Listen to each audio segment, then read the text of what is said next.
ebi a no du baby na obehia bibia na wo de saa sika no ato na emu no nyo hen na nkasa de na emu abusua pani di wo de bekwa akọ so hen no ono nso de bia ba botama no eno kire se ohene na te ase se ni kuro no so obi afiri mu na yesie no ne eba wi a ne abebo na mane sei na nhihye no ete na obu ho na onimu a na ofro se bia ohene sika na odeba na nso de de kokoso ohene no enu bi no yi ene de abebotama ejama me bisa we nso eti obi entimi enkase me nua bema ana ebi a me kunu ana me papa ebi atofem me mo abusua panya ma ne meye yi eno de wontimi nya ne saa sanse eden ya wo bekwa hemfie na wo kwa hemfie a ebe bisa wo se na wabusua pani we sanse ahemfie na wo bekọ no enye wo abrante kro no ena eso okosi wo hene nti wo koduru ahemfie ho kra won a wo fie ho be bisa wo se na wabusua pani we nti se wo do wabusua pani agya na ya che wo se na yekọ na kofu wabusua pani bra senti ne se ebi a na owuo no na akoye ne ho toato akoasi se ba se ohene ebusam a enye wo a wo be bo na mane no na eso busa frɛ busua pani no enti eye adidie ne ntoaso se ne ebe ya BBC a yenka se sebe abrante kro bi ne yekɔ bisa no na abrante kro no ohyo abusua pani ase na abusua pani nso de akɔ akɔso no ohene saa na tie eno nti ne ya na ya chiche mu no se bro no ha papa we ne tua no eno nti wo kwa hemfie a na ne bro no so ne esi no eno na okobo hina mane enti se wo sika se den kura na wo be yie na ade wo busua pani na yetimi ma no se busua pani so beka se me na me de hie enti me ma ne yere enye yie ana me ma ne ma nye yie ana me ma ne nuanom enye yie me ana meje yie na ye sentine se owuo de eba se obi ewu a eye busua na ne dia enti ono oye busua pani ne se yiu se de me de hie wasom me ewa busua ne mu no mia na meye na yie dia obi ani hu asamka okwa himfie kro beka cho se yiu sabusu yapeni so be na yie a ene yeta na chi na onye na yie ma ye kwa ye chikakra na ye hwe se obi etofem ewo efie a ede ene hyehye no se otofom ofiri mu ewo fie na bia hospital na efie no wafi mu a se wafiri mu ewo fie na ebia na oyare dia na ye nyina anim se onipa ne yare ene wawuo sanse ne emraba se nso so firi mu ofie no na entiase anim dia na esese busua pani ma ohenete se ni wuo no kura no ase na eni na ho se ni na ho dia na ese ma approach 40 na ekwa ban mu ansa na fe yenya te ase ese yi obi ani wuo no ewo mu se no onyare na eye kwan ya bi efa so se eso wuo na aba ene no nko senso ebi ani wuo na bibi de akira akwa ban mu no ye behwe senti a owuye na se bi a etiamra nia oma ne wuye no ono ye de mra no ebesi no ento ne mabusua pani ebo hena asote se de be ya se ba se efiri mra mu na eba esi ohene so a ebesi abusua pani so esi abusua pani so a efie no a owuo ne ba mu no afi ne ebeso mu ewo ho senso se ba se saa ne ebe ni ho na bi a na oyare ene wawu a unse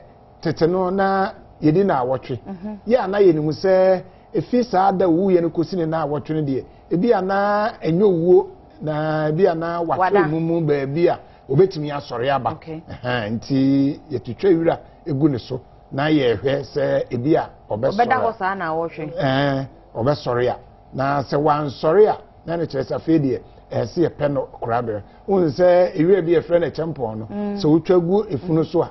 ebeda kwa abro na awotwe na champion re ya na bibia enka no na yedine na awotwe na yebedin de ne kyerese ehu se enya de a obetimi aba nkwamu biu enti na ese ye hwe kwan bi so na ye kokora no empo ebra ye bedwa no unse yedi nsu ahuru ene dwa no adenti na sheshe pa na nanom wo gidie se ebi ana wo ye no na ye yade bi na ye besoso mu no anhwe ye kura na ye nsane yade a besane obi na nso ye mu se nsu a ye hia ahuru de se ye de gu mu ne so a wo so mu no kura no bi ana yade aboa no kura ne nsuo no ekuno enti enya de a won so benya saa yade ni bi enti nananom won adwene ko akiri ehu se won fa saa kwan no so na no ne boa yen baako yo na ma mimi sa wo kasa na wo se omo de mu no eto ho na wo twe ansa na ye hu se wa firi mu kura eno no eye gidie anasa ya mamre wo se nananom ye ana abusuafo ye se onipa de na mfidi aba ame ehu se obi firi mu a ye gitum se yi wa firi mu na tete no de na mfidi a ye de behwe se wa firi mu sa no na ni ho na ebi nso ho a wo behwe no na wonwu ye na bi a ne yade bi a esie na aka na hwe ho enti wo behwe a na omu a na wasore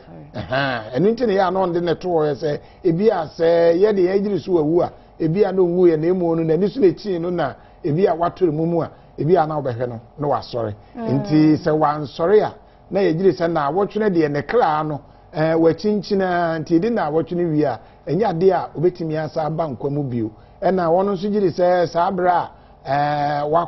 oni na wotwe no na ne kra na chinchini ohu ba bi a okodemu enkosi na wotwe da ne de tie de wono gidi etie no sunsum mu ne kire se wawu a ese wokra no eja no kwan ma okọ yo abusuafo mu guso ehwe Adom TV na mene eja brifa ene waha ya ye toaso free ahemache se ne ye nua bema Komla dumo ya ene ya make say woda empamu na ye di ni yoyoyo ye wo wano se ne be ya ibetimi eja no kwan krakra amana koka nananom ehu na ye bekọ bebi a woda no na yakwa kohwisa se ye bi kwan ato ho a omanfo etimi ekwakohwe emu no nti ye kasa ye ano ye bekọ akofa na ye hu enipa dodo a ekwakohwe titirufo ne ade ganafo se ne ye jamo na wo hwe komre wu na che se enye wu ketwa sa na ja meba bebi sa se obi a wadu sam pempenso no eba yen ye die mu kwan ben na yetimi fa so a ye be krakra no na nkojensem sa sa busua wo ne de ne ganafo oje multimedia force oje che se akoye bebre ba ne sa no a ede na busua no ebe ye na mepa cha obetimi ede o text message aba na ya kenkan line no eye 1760 na ye bebie phone lines no so ama omofo etimi afre yen se ne be ya wo ebi anwinsem bi ana enwum bi apesa woto asem bi apesa wokan bi ano wetimi aka de akire obi dia wodi aba wose minim Komla dumo na so mehwe se ne nema ni siko no a metimi aka se oye adwumaden pa de boy na onyankopon emfa ne kra esiye Philip de frisunyane na ebaye obi so dia wodi baye wose mate se esantwefo mienu na awu na baako no ka ho no ni din de se ye friend Hesi na wose ohun ni a ekoso ewo no ne de ho yete amane bono a ye de ho asam ebebro yete pebebro Lawrence Edifree Mankesim na ede bae ose Komla de ye Jake Echampon Edifree Nkoko na de bae wose na ya mahu ensempi amanie pi wiasemu sembebre na no kure ne mewra ho papa na mitie abrantie se ne wo kasa ne minimu egigie ne se ne na ahokeka wo de ye adwuma na nso ne woda ho no mu din no a na areho aka me bebre na ne meka nyina ne se ye nyina ye hwe ne ekoso enne na ye hu se ne abrabo esitie se ne be ya ye benante ye be hwe ya kwan eyi ono ne din no etimi ama oso betimi do di aba 1760 na ya kan ede ama okay ni din ama enti eba biwa ye be hwe na yetimi aka eno eja se na me ka se me ba me bisa no se ni patitire bi e wo busuam na nipa no tofemu a hyehyɛ no enkosan na asen ne wo se ye ayo unse onipa de wo ba ewiase a se wusa ene ye fa ne se eye wo maame ene wo papa ene ye wo ne dia na emu wunyine dia na wabeye kuru a wo fi so empotamu a wo fi ene wo man no wabeye wo ne dia enu nti wabrabo ene be kire te bia ese ejina so na ye digya wo kwan na wakwan kwagya no nso etimi a kire obra a wo bo edigya a kire enu nti se wo hu se ne a Komla de ekoso yi a unse echa ase no ode firi wono na fi bibuo mu na wo pieye de ko suku na fe ya sha ase ehunu wo baabi a wo firi na fe wo wieye no obesha ase ye adwuma baabi o sha ase ye adwuma sade na hokeka na wo ma ne ho so e de kosi baabi a wo firi ene na busua mu no ya na ni nyina edaadi ansa na firi ho se bi obekwa ama no ne kura se de kwabra de e ba yi ya se wo begina multimedia na fe nipa bi hu no se ne nkonkoman no se daachi wo ko nanimu a ebetimi aba ampani ampa nso baabi a wo de kodura brochima mu no wa ma nso ho a osan hwe ma wono na bra no ene na adwuma ye no eso abrofo no kro no ko ye adwuma no eso won ani enu nti se won e ko baabi kura no onimu a na se wono aye mbobo bi saa enu nti hu se nipa se efiri mu ya na akwakoye se bi asem bi ya na wokwa ne baabi a enye yiye san se wo hwe Komla de ya se mpo eye so yare da ho a enka na busua mu won be yire ye ho ase e be sa na yade empo so won antimi ene won ye so ene ye multimedia fo mo so momra enka ye den ya bosia sa den ya enka ye bebo ansa na wo ma na kura nso abam ena wo hwe ama no ne nso ba bi okoduru ya enka sebe bosia be na BBC entimi mmo eme mfa nsa na yade kanu nso won bebo na se mpo eye de ma BBC fo a enka engresi buru ni himba enko no nso kura beba begina because no wa hu sane kwabna na dwuma wo ye no eti se bibi sa ade ti na nka won che so ne munyi sika wo ha wo fotuo we mu enkonko sa na yade na nso behwe no na sa akwan ya nka ebetime dia sa na yade nyina no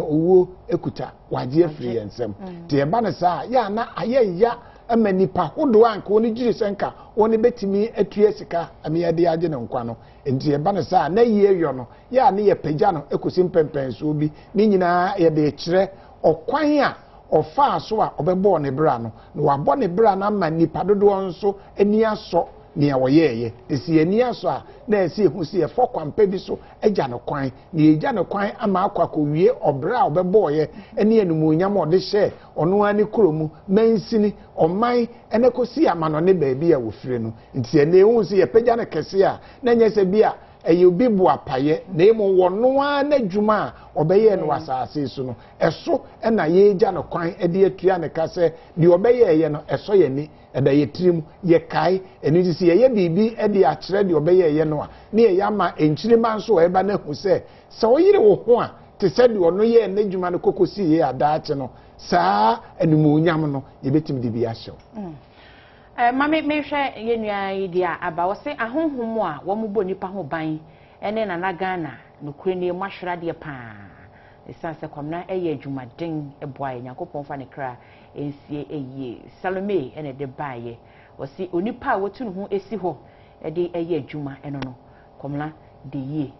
ye na Madam Mary Dua ede free adanse asokwa enso eno no wo se wontena kosi se ye behie bio amen Bernard nana ansa edifin kokko ene ba osi Komla Yakobon emfa wunsi ana se de yie da sumdwe emu na we efi AB Lincoln manso datano ena wode ebaye ebo hu ana ebo hu odi free ositachiman ena wo kasa edi afro se Komla why hwe so pa e de ama emabunu ai wo oman emu eni wiase nyina na Yakobon emfa wo kra ensi wo se we de what a shock ye no wanwa se bibia te set me akoso course e de Cape Coast ena ebaye wo se pesa miso anu ba bia mitimi enso ano Komla wama mitimi enka hwe sese de minihwe sofo bia sasa wona na mani down na mere ahopa besi sa be kwa menyini se bibi etesa ekoso rest in peace wo se Yakobon emfa wo kra ensi Nancy e de free da boase ena ede ebai eja mami misawo nipa wu anu awu ye de ye akamfo ye tene se onipa wu a ye de ejire se okote bia foforo mu na emo ye de ye nkwa ye home na ye didi ne ye dano de onimu bio enti wakọ oman foforo so enti ye de wasa wo man yi mu enti ne ya ne ye kan so yo saman no wasa wo man yi mu na emu no okote bia foforo so eno enti ya na osi yegu nsa ne ye kire se baabi a wakọ akoduro no ye ntimi emba ho na emu no ye nimu se ye kasa a wote ye kasa wonsu hu ni ayeye enti bia ni aye sro no se ye webu aye ana fa we to ha na fa we ye sei na ono nso gidia owomu no tia kamfo de yenim so nipa wu a na omayim no wasa wo mu na emu no okote bi afoforo mu na tebe a wakomu no ono de ote yenka na ye ne ye ntenenka enti ne ya na yegu nsa na ye no na kasa na so ono nso obiribi a se obetimi ya ba so ye dae anampo be na nsankyerani bi aba na obi akyere ase so sei na kyere dia kamfo de sei ne ya nyina so ete ne eti a mebisa wo sasam ne se ebinim ne fun kasa tena pese mi hu se oni fun ne kasa no efun no wote ya na akofo so wogidie bi se bi kura nipa na ya deda no kura ogina ne fun no ho ete se so na me kyere se wo se ye wo emri bi a edura na ejire se osama na ye kana ho asem na okọ ebi a saa bre na nuru ye se ebi a obekokora nti onim se mu no de wo kasa kire no na nso bi a ne sama na woni mu no de onhu no de mu obi owo ne nchen ho nti otene a wo ka no to wo ka kire na eye dan ya ewo mu se na wote ase no na ne nipadua no timi ne kasa enti sesi a sabe wabesa wo mai mu de ohun so ogina ha na ogina ha de eden ya se de me no kasa ya mehwe woni wa hwe manimi sa na ono so obai na de hia no bia no oni gidie mu no waka kire no na wa se obetimi ye de so ama no a adenti na ye kofafun a ye gunsa ubeyina Africa wo de no kofa ye mu a aje gunsa bibia ensa adenti a se ye no ye mpaya ye bono ye bom mpaya ya na abrofo na ade de se ase eya bosonne na nso enye bosom ne mo ye ni so nipa na free mu no ne sama na de ne nam ho na ye begu nsa bom mpaye a kire se tumi ebi asa abre na beda ye ne ntem no ye de nse egu a kire se kane no kora no na ye nsuo ene ne ye de ye ansa na esono ebe kire ye nsanfuo yi ene ye de nsanfuo eye ya kosi se ebinom nso hu se ye no ansanfuo na ebe ya petese na ye de agu ansa na shinapo ebeba eno na yakutemu ade aba besi ne no na ni nyina nso se wo hya ase a wo se me kire wonsa wo de nsa ne kire nyankoropon na wo hwie bi egu ho a kire se ne ye wo ne kumamu no obebọ mpaye e de a kire eno nti ye ba bekọ akofa no obọ mpaye se afede de eduru no ye kofa mu naba ti ye de ba beduru na wabọ ho ban ama abeduru nso a so obọ mpaye da asese na nanu mo gina won achi wakọ akofa aba nti afede ye de ba akoto baabi na ye dware no asiesie no ansa na ye de aba beto mpa so na ye de beto mpa so nso a eno nso besan agu mpaye na kire se de baabi eduru ne se ye begya no kwan na ye bie kwan na momanfo aba abehwe no na ono ne momanfo nso edi nkra ansa na fe ekwakodu se ye be maso ato adaka mu nso a eno nso ye gu nsa kire se de wo firi ate asefo asase so ti de wo kro no ne kwan no enye ne boko ema no se bibi ne be kwakoye kwanside wo mu a wo sere na nanom se afi de ye de hye no ye de no oba nti wono nso mie kwan no nyina wo a wo atu na se bibi wo ho a na wono na trase aka no wasama ado yo ebusiafo yeguso ewo efie ha ya yenu abema Komla domo na yi na ye no ye nansa na ye de asi ho ye de ye no free na memenda wo cha memene ne kosi eso na chese ye twa no achi kwakra nti me ne eja brifa ye twetwe nkomo ye kasafa Komla de no ho no na ye ba amamremu ene ayi yo se ne isi ye no ne ho totie nyina na ye kasa ne be ya yesu de na so ne esua de e de afiri mu na ye hu kwanten na e wo se fa so na ye timi afa so ama aboa nti ubetimi de text message abrayin 1760 na ya kenkan e wo ha e de amount na bibia etimi akoso o se mera ho papa me hu asem a menka se nipa kese si papa eti se Komla na wetimi afiri me o se a onyankopon on hwe no so on kra ne kra yi emfamaye amen o se wedie yako enkoma kwansema ne yere afi ne papa ene ni nuanom na ne ma enyina JM na afi Jeron edifri twufo praso container sports na ede ebae o se ne kra ne wedie nipa kase pa na ya hwe no Komla due efri baba ewo Cape Coast we so se mere aho papa se Komla etimi efremu onyankopon emfa ne kra ensi Augustina Jan edifri Tapakot na ebae we o se efri Abusco Kofkans ena oboase wose Ghana fo nyina yensu Komla dumo ewo odo ene gigie baako emu esanse yewure entimi emfine da na Onyankopon emfa ne kra ensiye emayem afi wose ya reho pa enti Komla we de yie na mekai madamfo baako wose Kwame na minta ono so ochina ena ombepe ne krabre yo ene Esther a wodi we free Kofodua ba won so ne wonamfo no na ebusuafo Kwame na minta busua mon shedin ewo eye Kofodua osi we de great hero ena no kurani yetimi ahwere no a eye Komla do mo ho asem ena woken na ne kra Onyankopon emfa ensiye wose Komla na ti ye kosi se ye besan ehia bio efri reta ado ewo oboase ne ka hone de gausu oboase gausu wasi we de nyina ye ka se ne yere na busua ne ma omunue ene na adwumayefo nyina se oh onyame hu ye mobo ne hu ne mobo efa ne siye efa maye nsubio na ono so ede ba ye ene no nti so betimi ede ode aba na ya kenkan ewo efie ha ede amaw se be ma woye na adwuma kama branti wo na ho odin papa bi gina so voice a otise voice na putu promosa beto form sa na ahomete na wo hwa abranti e free mu no nipa titiri wiase mpanyifo akase aka ho asem ye mampanyi John Domani Mahama aka ho asem o mampanyi dada Jekufu aka ho asem o mampanyi dada JJ Rollins aka ho asem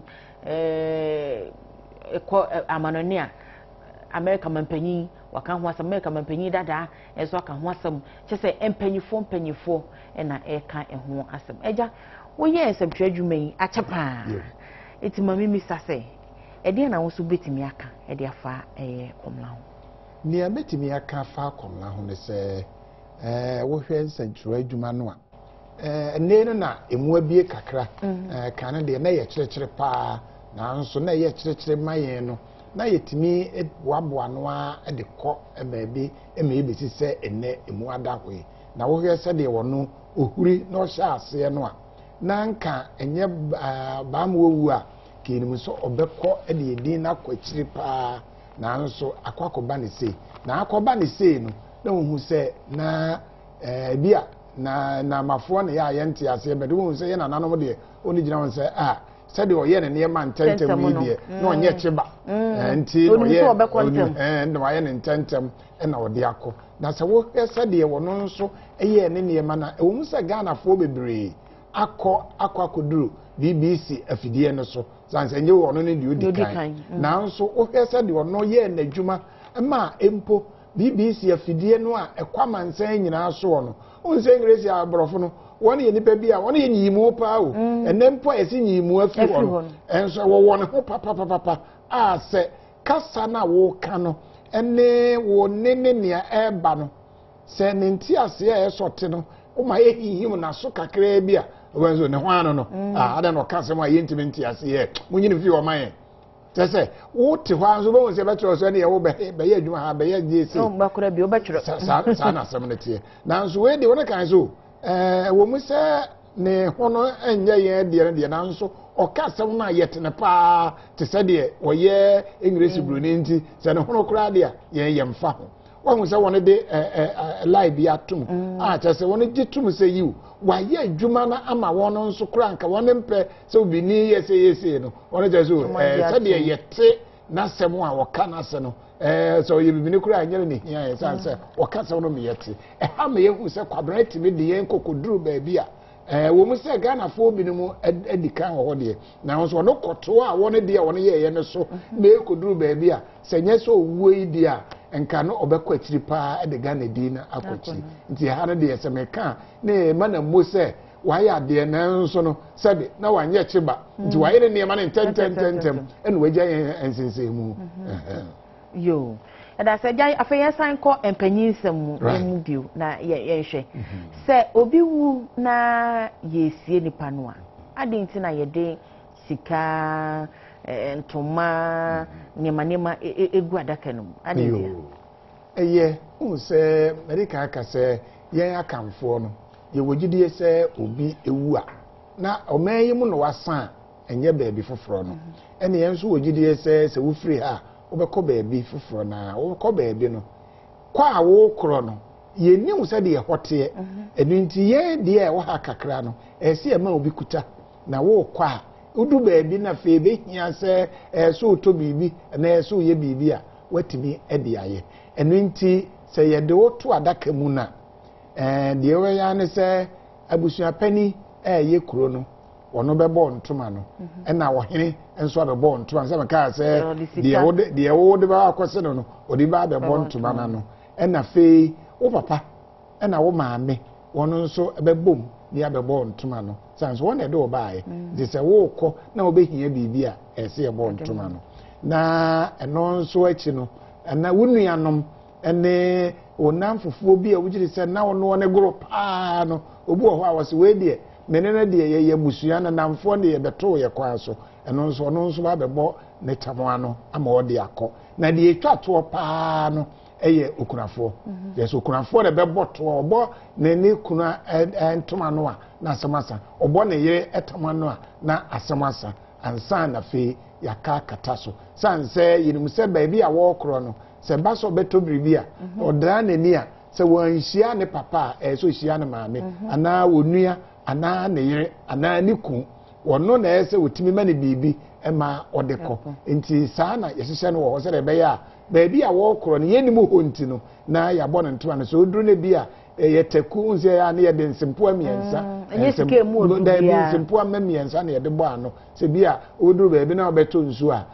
sempo aba ko no betimi ato nsu se wo paduane a sempo aba ko no betimi amo aduane na se bi a wo na a kire wo se so utua bibi ka sempo aba ko no ebetimi atua e de amaw na ye gidie wo yimu no eno no se oduru ho a wani nya ntoto sanse ba bi a na wofire no obra wo boye no se etime boa wo ma se mpo wo ho be kire wo kra enye sa asha ase no asha ase de na wokuta bibi eno so no ye wontoma ye de kata wo so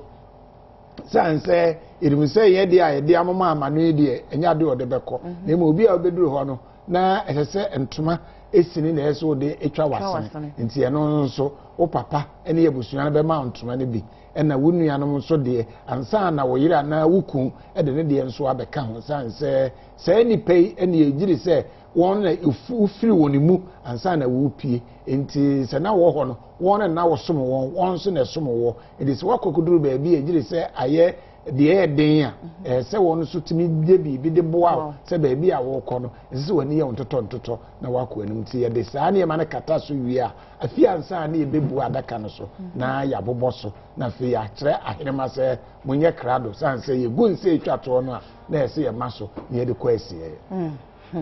ye sua de pa ye sunso ye sua de ye wo ye nua no mudi ho no a wo nso aka nsam mo di adanse e de afa ye nua be ma Komla dumo a woda fomi ehu eti ye fa nombra na fe ye ba messages na aba no ye fa ento aso was all maybe a year ago, didn't know time was of the essence. Our strength, thy grace, our rule, thy word. I think he's one of the reasons most of us journalists have taken it upon ourselves to do it the hard way, to sacrifice and put in a lot more work to get things done. But it's sad that, you know, at only 41, the Lord has called him to glory. We just hope that he's resting peacefully. One meeting I had with him, even though it was brief, was at last year's school's reunion. It was very brief, about 2 minutes. But the hi, hello, how you doing, great job you're doing, keep it up, has been with me ever since. There was a story that broke about some strange story about, you know, people coming, strange people attacking students in the evening, snatching their mobile phones and stabbing them in the process. And we started covering the story gradually, and it was a huge, it became a big thing. So I remember, like in the evening, I didn't have a mobile phone then, but my roommates had a mobile phone. So I gave his mobile phone number to Joy FM at the time. Stanley was producing the morning show. So they would call me with Komla sometime around 1 in the morning, and we'll sit down, we'll prep and discuss the areas, how to come on there and do all of that. At that point, we've not physically met. So I think throughout the coverage of the story, I remember coming to Accra on my way out to the country, and so I passed by Joy FM. And then when I came, he was coming down the stairs and I was going out. And so we bumped into him. I ran into him, like I walked into him right now, and he said, hello? So someone was like, Anil Sabute. So he said, and Komla was like, are you Anil Sabute? So he grabbed me on the side like that and he raised me up into the sky, and he brought me down and we had a long chat. We talked about work and all of that. The last time I saw him actually was last year during a school's reunion. He had come back from London. And, it was cool, he was calm, he was collected as always. And to think that I come on radio on Saturday to do Weekend City show, get people to laugh, and then later in the afternoon you get the news that, somebody of his stature is no more. It was very devastating, and I could not just believe it. And I've been playing back the whole time, in my mind. I've been playing back an interview I had with him during the launch of the BBC Focus on Africa program when Metro got that particular deal at La Palme, and it's heartbreaking. Yeah. See, he always got it right when people were so pressed and think that this thing cannot be done, and when you always want to rush into studio, you are tensed up for Komla with. And I remember after the makeup, I saw him walk into the studio. I was with him and Focus on Africa, and this gentleman was so relaxed. And even when he had a little slip, he comes back so normal. And you ask, what is the secret? And it's like, well, it's about taking life easy, and it's don't stretch yourself too much. And for me, very, very, very down-to-earth person. I remember when he was also here, the latter part of last year, we were doing the Club 100 together, and it was so fun working with him. And for me, the last words when we exited from the State House, we actually met somewhere again in Accra that dawn, and it was like, see you soon, George.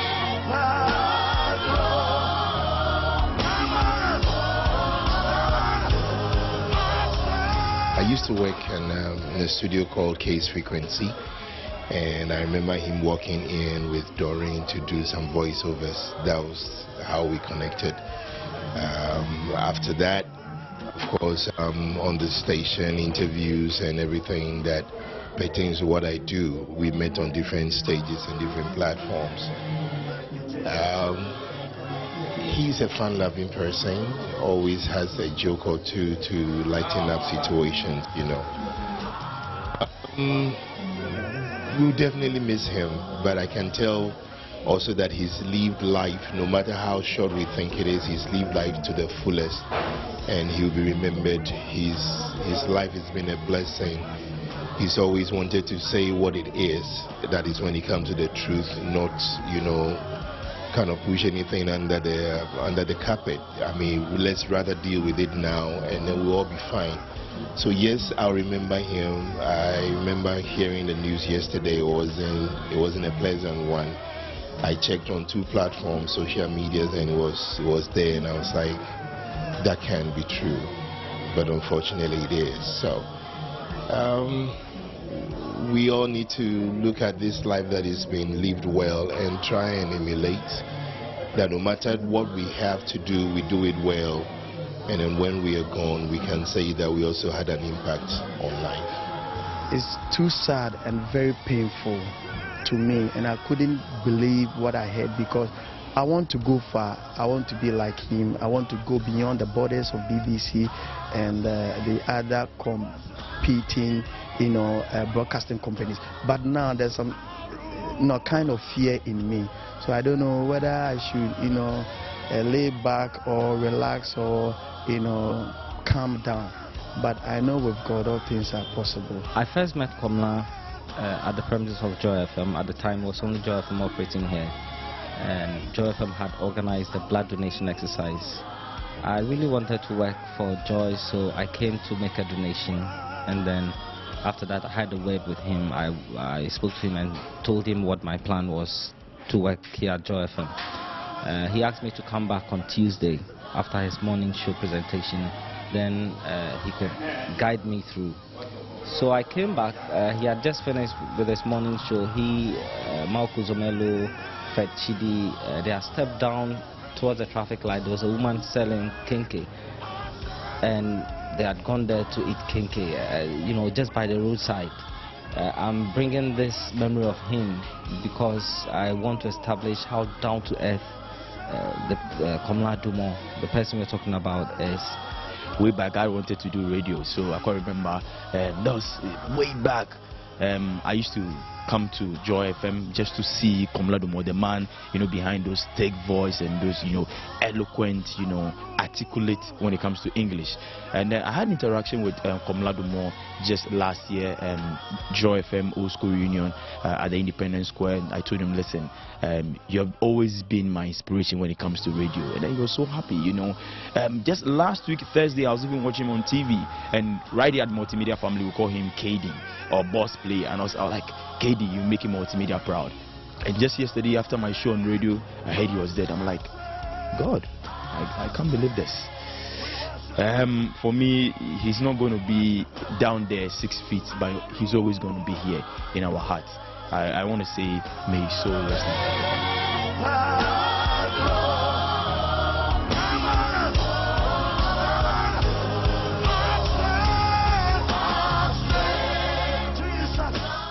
Say, utie yenua numi, munyina ye nsɛmtwerɛ fo mo multimedia adwuma mu a sɛnea adanse wudi ɛfa ɛyɛ Komla ho ani nyina ne sɛ wɔyɛ obi a ɔbɔ ne ho mmɔden wɔpɛ nipa asɛm ɔmma ne ho so ɔnkyerɛ ne ho saa o sɛ ayi baako de ano wɔka kenke bi ɛwɔ akyi ha baabi no akɔtena no wɔdi bi wei ɛma ɛkyerɛ bibi ɛwɔ sɛ yɛtumi esua bibi efiri ne bra emu ne sɛ mo ka nyina yɛ nsɛmpa Epebiya na yɛka sɛ obi wu a yɛntimi nka asɛmbɔne ɛwɔ ne ho nanso no nokora yɛ baako pɛ sɛ nipa ne twantoro a wohwɛ n'ani na hu sɛ nipa asɛm a wɔka de yɛde wobɔ ne tirim na aka nanso utie anuanom na wohwɛ nsɛm a wɔka ne nyinaa ɛyɛ nsɛm ɛyɛ nokora na ɛyɛ nsɛmpa nso ɛfa yɛnua bɛma Komla ma me mbra agya so na sana yɛatoa so agya wote nsɛm bi sɛn a wo ho yɛ ɔsɛn ɛtɔ me bɔ hɔ a yɛ na sɛ obi ɛfro akɔsoro na ne wie free ne nchi nanso nsa se me ye wie free ye nchi fi sɛ ne amote ya wɔka afa akwabra ho sɛ wakɔtena kwankyɛn edi dɔkoro no me nso mribi metika mu a na mehu sɛ bayira a yache adome kon na me si ye ewrade ahwa na me gyina ho na me tɔ bayira no kakra eto nchinam na kyese mekai se saa ne ma no madi no wo kwanchen hwa nti makai wo mu se ensese na me wie frame nti bato wie me betena me ka me telephone call eja na wampa na bayira ayache na wo uja kwa hoto na me se mesre wo a me pese me kai se me fi mebi na me beduru baabi a meduri na mo se me wie frame nti a one way ya na ma yire dwa boss. Ni pa ka no one fede. Then na me yes me ka chen say baby a me free no me pese me wie be free ho. Enti nya de a me eye me fede se me gina kwanche atoba yire a yate. Enti se wono nso koto se kwabra ote edokoro ho na woto a okai se wa free sa de animu a wa beduru ho. Enti o ma ne wie mfini nti fi se ye no no ye sabe ye nya dadama ene aka se mirichi ne ho a wan ye de ye dokoro ne koriko yi ha na ye die na se wakodu baabi na so wie free ho a ya na ya pa enti sa na ye pese nipa dodo na hu ye se ye free maybe ene ye ba beduru ha eno nti se ye ma ye wie free ye nchi a sabe ye be yire dwabase to ono kwabra nso amane wie mfi ne nchi na wa yire dwabase na mo oduma nko wuo de eden ya ye nyina beko ti se binumu ehu saa ne ma na me no enye me nwanwa sanse me nso mafa saa ti bi nkura bobi kura afre me no frɛ me nso no anya me ya sanse me kai se ɛhɔ na me fira nsa na me bedu ba bia me wei ye de amama kai ayi mame dɔkono mame dɔkono ba nkɔkɔ bi na beto dɔkono na nkwala edoguru so ye mame dɔkono wodi dɔkono mame na timi ani dɔkono no ɔde ho arɔ ho hye ne enso bia na ne de kɔn dɔ pa akɔtɔ dɔkono betena fom adi nti no abusiafo yenua bema Komla Dumont etiase no otimi ekɔ Nelson Mandela wanya ne baabi ekɔ ebro wu ye no ekɔ ne busiafo kɔtwetwe nkɔmɔ ene ade na ene ye wu ye no so ebusuafo ne teye nti Nelson Mandela babaako a wo ne Komla twetwe nkomobra wo kɔ hɔ no mo no ono so aka ne onim e de afa enu abema no ho yentie no so. There was a lot of shock and sadness amongst us because I mean, as you say, here was truly a shining star of Africa who came into our lounges, our bedrooms, you know, every day at 7:30 South African time, focus on Africa and sometimes on other channels. But as you say, a beacon of Africa's warmth and shine. Komla was Africa in every essence. I mean, when you met him, it was at a difficult time when you had just lost your father. But he described to me how he felt like he was part of the family when he came to offer condolence to your family. He came into my house and called me Mommy, you know, which is really an endearing way in which West Africans call elder people. And I was just comfortable with it. And we chit-chatted about just about everything else. I was very comfortable. And that's the type of person, of professional journalist that he was. You know, as I said, there are those people who have you call it charisma. You know, in Xhosa City, we say imkita. Some, you know, who have just that presence with them.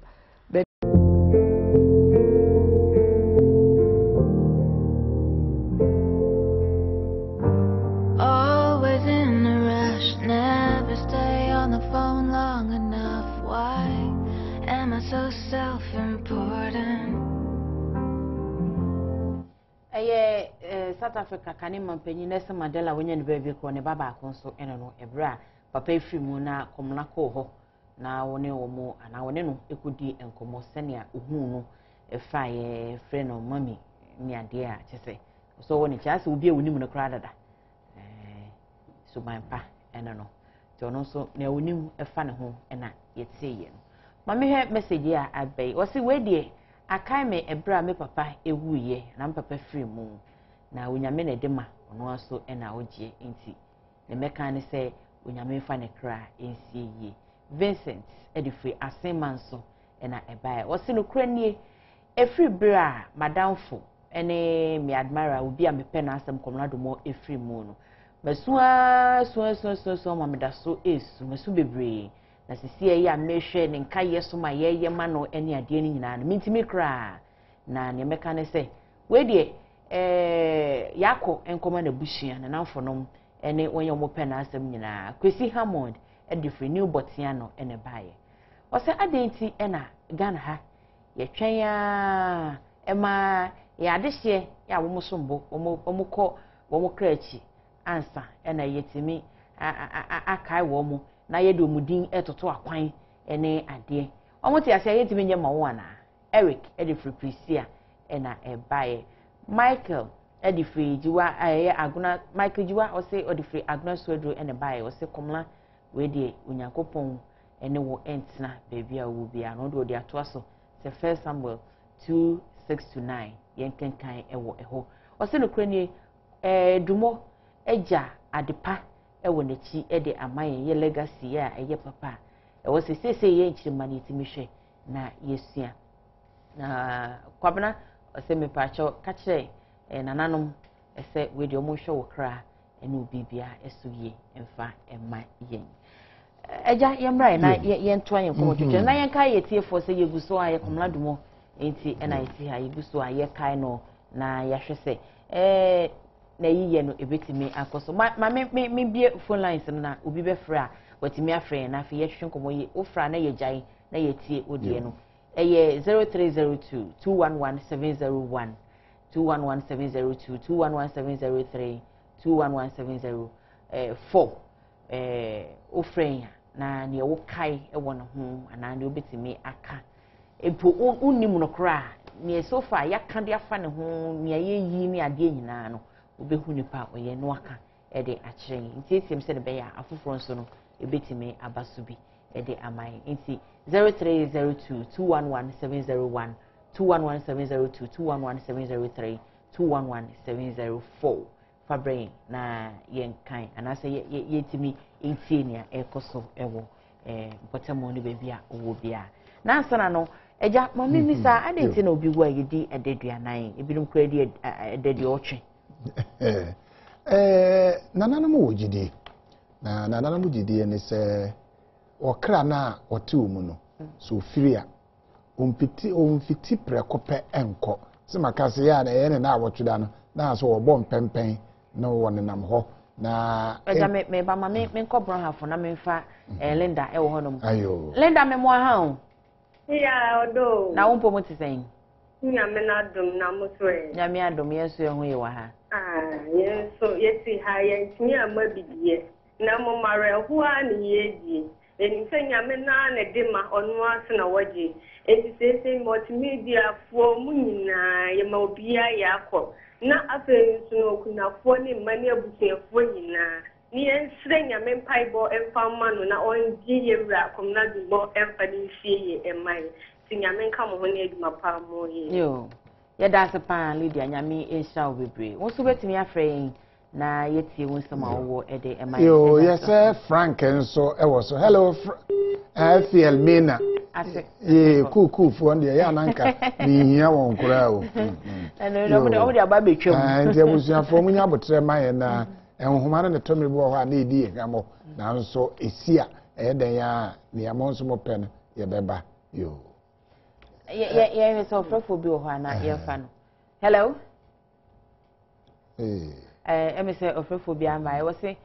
eja ayi ne ka ne ma no da so se ma kire se ye di na awotweda no na fe no okra no e betena ase boko no wa se ye besie won se nye ene ya fridge abane dia ayreso ana awotwe echi no ne ya peda ne yasie na yasie ne yenum se nkosi adaduana no de na okra no afe no ne ye di entity mu na okọ eniti ne ya na ye di adaduana ne ye di adaduana no nso wi a ne ye bi adaka so ne ya hwejapade a odijae na se no de wo komenhia nso a ye di adaduana wi no kura no one san di adaduo wotwe ansa na yakodi afe afene de na kire se ye de kai no se ye ne di eto nkwanta bi a ya pai ne ye tetimu a na kire se bibia atwa yo ma me fa ne awo ahoma no so Abrama me ba cho frefin yes me o frefin fresh Azim yo ma yenti o Azim yo me ba cho yeti yo ya da masi ni amaya ma muniano esanse me asaide ya me no BBC okasa obo ni dey say fa no kwabna djumo commercial voice ya brother no kita no manage no second ani pa no wa ko do ese ya mabusian for no ya ko ami sira o mu nyina mo sha o mu de le mo ma samana papa no ka no eni pa wu a o be bi fofo ko esa so bi awu mi krom ha o ko no ya maniska afan transfer okoye no kansio na ja ama o basu bitaye ama ye diskano ma obi a wawu a woko nti okoye no de ko ma no sa basu da ye se ni saka scan to agri ba ya woko nti eya bibi wo yo bibi wo pa ye aka pe gana fonti wa ya mamre yo eda mo asia ya multimedia nyame shiram o shira won so eda se pa anya kwajo baba nso ewa ahoma no so keta kwajo baba hello ayo yeah mi identity mi kasanwa fet say akanfo what dey yo nani kana igbe no nso aha okay anya ko majime ma block pi ko yebere anyo ayo je be mi anovi ko bladu mo wo toshin yo blami di ala ka mi amagbedo dora we never mi avia na teva for the Alabehana man led the flag of Ghana, let the Bobo, Biento Berabe, Mount Secatato, let the Faxerefe, let Alcipa. Yes, you're dancing. Where the other, because I'm by and you're born to fetch the woman, say, Ghana, ya hear the Shikasia party, no, you mean some fanning see baby, near Mompire, see, Binubi, as in a name. Sana name na di oyeduru ye no ono so aba beto aso ye da na ye da minu anase ye fa ni owo ho no mo hello me pa cha for sana fefi the previous card ye frame edu yo edu mpa cha tie ma o TV set no ko family tie o phone so why yo kasa yeti o ane se owo no ahai nyina no ko se ne papa no ye ka ne ho nsem no inu ne de but since ani wo by amama hu se ampa ni for baby ko awa ya de papa ama Ghana fon so enu ate enti na ye ka na se nyame fa ni sie na won so edi na kin so ensa sene oye no na dachi bia so ati won ye na ebo ndi mpa yo ya dase nyame fa ni sie ya dase nyame shapa Frank oh sorry Ajimai Inyamba Ajimai ni bacho aniu na frefin bacho me fefi do mahinko do mayo mayintio sita lepa yeho anatama isu papa bra modu cathedral wa omaka asani in fact me we akọ papa jese o hwe onwunyamfo a otese otini ya be ma ya ba kupe ya kamakuma pesa njini tinawo me wo so sesi an kedemo mentri yeseka but yana kan se nyankopon tiase nti nyankopon keche ni re me na nhwe na ma nkoti se na ati bino na me makwanya edema ede fi baby papa ba multimedia for so ni mamu na ya kwache edase ni amenta so ni amenta bye bye edase yo Kofi ewo kaswa Kofi mi entie we hello mame yo ekwanya dem wa ma we dey me magana ponyina ni jelan ponyina shede yo ene komna busha kuone ne mbabu nyina shede okay so bia enjila pintina anya baby the men dey ade ekura appointment yes na see you minua ne 3 days ya we free mu a fere kwa miche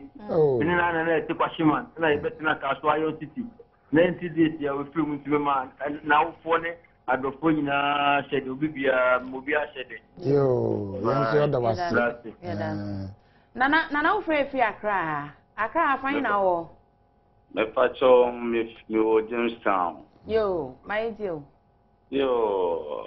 me say asem na abane de Ghana for na dia toye ni refu yi because the very day my wife na ye share program bi o Adum TV mo hayi and am here so young course in Africa no Joy News ni ko hwe de ko so ti do an ye hu say tene ko so no krenya mi ani from that day up to today because me akasan me wo me ho to say the first no wa na me tell am boa ayadivia is a big blow to all of us but the make kire busuafo titiu ne ho kan ni say on shedding nyamena ni num de oye na esiri nyame say o mano arechiche kakra me kan na fe nso me pacho aho brasi man ka metimi anya jabrifa no ba kakra yo wo de to boas na number de ye pon awon sabeka why ye pon afra number na afra na why me pacho ya dase pa ma ye hwe ye wo ye politicians amanyofo ni bi so omo so adi adanse e de afa komna ho enti ye mfa no so na yetie ni politicians no so ka e de fa ye nua be me ho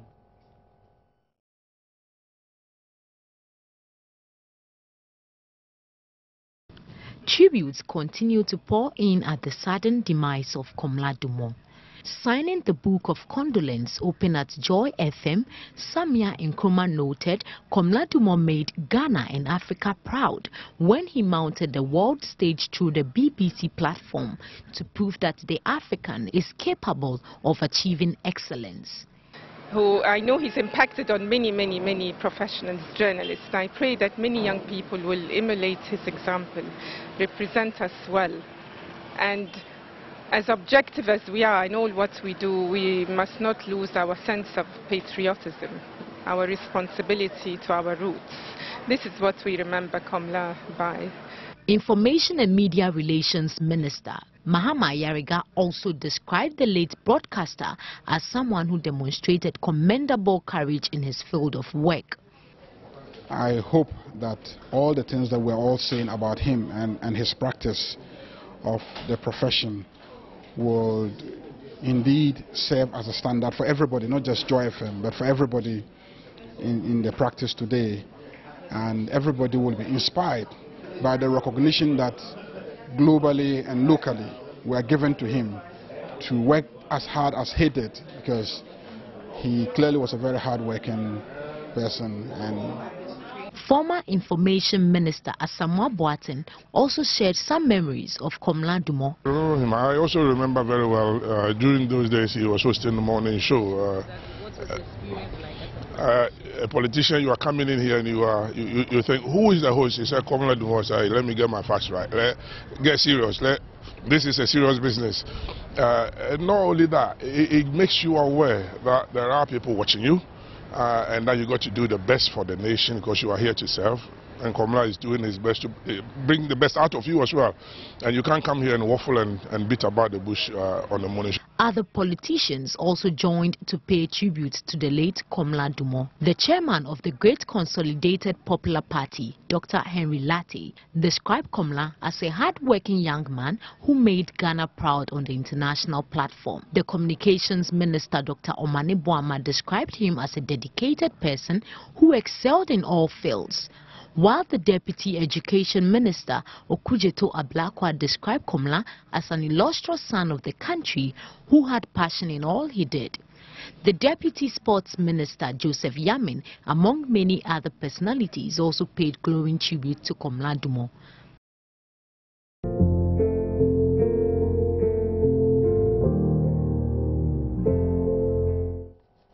Yamanyo for politicians almost on someone, one more ewo, eka. Na ekokuti ebino ni na ensama ehiem kran na ekyese bibi oho adisua bi oho ai wosi etimi esua edifri ye nua bema no eho eja ye na ya sorry so na asemu abekan etwato yo sabre de betwato a ne se de be kan no se ewiase ayaba no ye wo edin mienu eye dimpa na dimone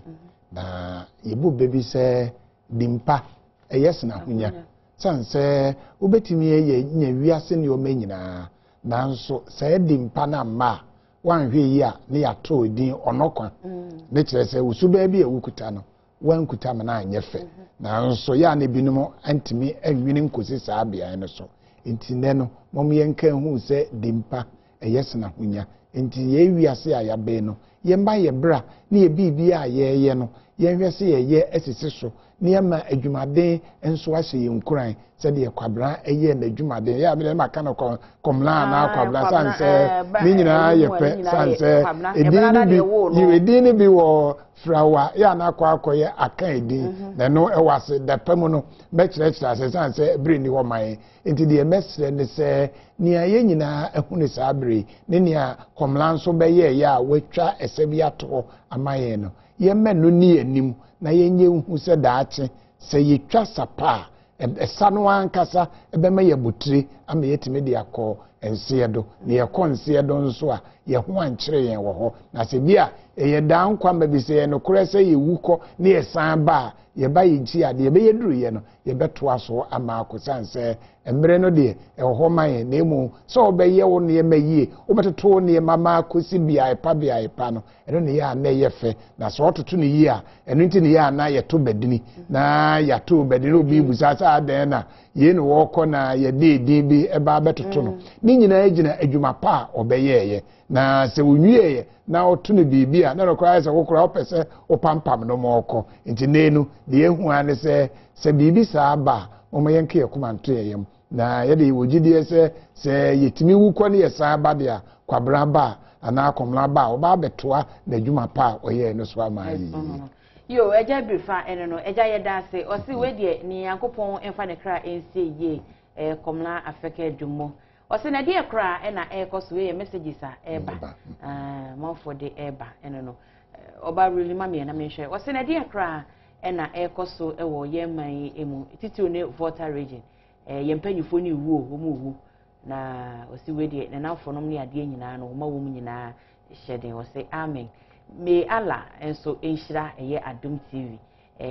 Josephine Lamte edifri wasa body na ebae wase Komla afeke dumo onyankopon emfawo ensie Natalie edifri atieku na ebae wase we de onyankopon enhwe no so eye emfa emai titiro ene Komla na busuafo enyina messages no aba bebre na so breniti no yefa esi hanom na yen kanche yehu se yehye din na mum onyumtuni bi ayi kwasiampofogye ya wonyin baby ko oso obi ayi ase na obi esu ne ho nti su ho se wuso obi da ho sinya na wo so kai na obi san wo se eye me na me da ho sinya anka edie na ebeka edie afa me ho edie na meye ya mo brani yi na yeka hu ne se atemu ewo nti ne ye bia no ebebu ehu akontanso edie akire yen yefo a eye onyankopon medin de akusia asafo a kantibo asariakoto ye fasada ema camera for sound for MCR light for makeup for nyina ye da mu nyina ase production crew nyina ye da okiwotu eni obri na afedi Loris nyame inshamo pa na mokoso eni ye entena ye Adum TV sanse enepa na ye wa ye de ebremu ye nya amumu ye bekoso a ayi ye no eni ehudwumadi nyina ede amamunti no mokoso na mo ne entina yakopon enhyam bibi eja ye da sepan so eni enempanyi semu a odi eremu ebre no yenim se da foforo ye beto aso se de makasa duru afi ansa na meko hubi se opani nkasa se na nso de mamma yi ni nyina egu eja we da foforo be sa atwo na ne aka omu no odi abeto aso me etabusuafo ye ne hyehye no eche se sabre ye ekọ no ye bie kwan ato ho ya mo pesa moko ohwe mu no okọ Holy Spirit Cathedral asori dem a emu ne da ho obetimi akwa akohwe akosise no nsia ebebo nyame ya adom a wo kyena anopa ye de mu no ebekọ State House na ho no ye wo mpanyifo bi nipa titiro bi a ya hyeda mom kwan a wo mo de eno ne ebeja mom ahwe iti se wo ka ho a na pese wo hu amu ne di ahwe se efisa abria akosise no nsia no obetimi akwa akohwe bi na mom o kyena no mo hwe mu no wi a be se no nkunu no dum ho no obeja na afi ya ye osom kakra na enu echi na busuan mamu no so akwa kopen krabe na ne aka no so no ye de yiyo no ato asokosie da ebusuan bekọ na se sorry no ewo Holy Spirit Cathedral ho no na fe ye de akata Komla na chi kra